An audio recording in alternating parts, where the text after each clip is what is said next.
జై శ్రీరామ్. అందరూ ఎలా ఉన్నారు? ఈరోజు నేను మీకు పుదీనా పచ్చడి అయితే చేసి చూపిస్తాను. చాలా మంచిది ఆరోగ్యానికి. రోజు కొంచెం అన్నంలో వేడివేడి అన్నంలో నెయ్యి వేసుకొని తింటే చాలా బాగుంటుంది. టిఫిన్లోకి కూడా బాగుంటుంది. దాని ప్రాసెస్ ఎలాగో ఇప్పుడు చూపిస్తాను. నేను కట్టలు అయితే 4 తీసుకున్నాను. ఆకులు తీసేసి శుభ్రంగా కడుక్కొని తడి లేకుండా అయితే ఆరబెట్టుకోవాలి.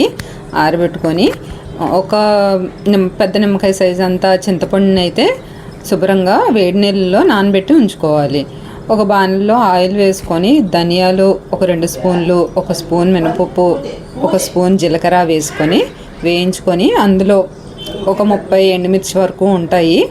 ఎక్కువైనా తక్కువైనా తర్వాత నేను అడ్జస్ట్ చేస్తాను.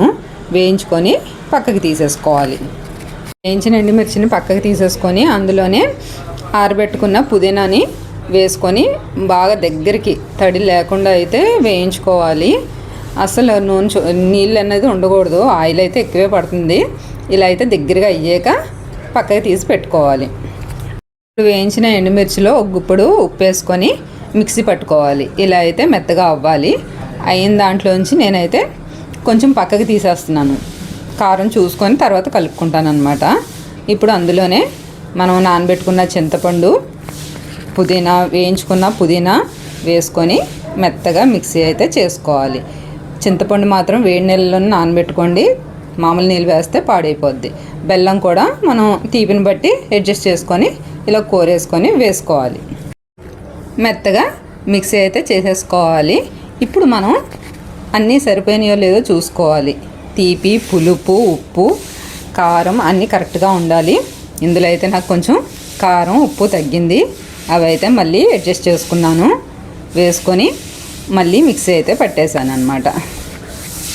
మనం ఏదైతే తక్కువ ఉందో అది మళ్ళీ యాడ్ చేసుకోవాలి. ఒకసారి చూసుకొని అయితే వేసుకున్నాం అనుకోండి, మనం కరెక్ట్గా టేస్ట్ అది బాగుంటుంది. 2-3 వెల్లుల్లి రెబ్బలు కూడా వేసుకొని మిక్సీ పట్టేసుకున్నాను. ఇప్పుడు పచ్చడి తాలింపు పెట్టుకోవాలి. ఆయిల్ వేడి చేసి చితక్కొట్టిన వెల్లుల్లి రెబ్బల్ని మినపప్పు, శనగపప్పు, జీలకర్ర, ఆవాలు, కరివేపాకు, ఎండుమిర్చి వేసుకొని బాగా వేయించుకోవాలి. వేయించుకున్న దాన్ని చల్లారనిచ్చిన తర్వాత ఈ పచ్చడి అందులో వేసి కలుపుకోవాలి. బాగా కలుపుకొని ఇంకేం చేయాలి, టేస్ట్ చేయాలి.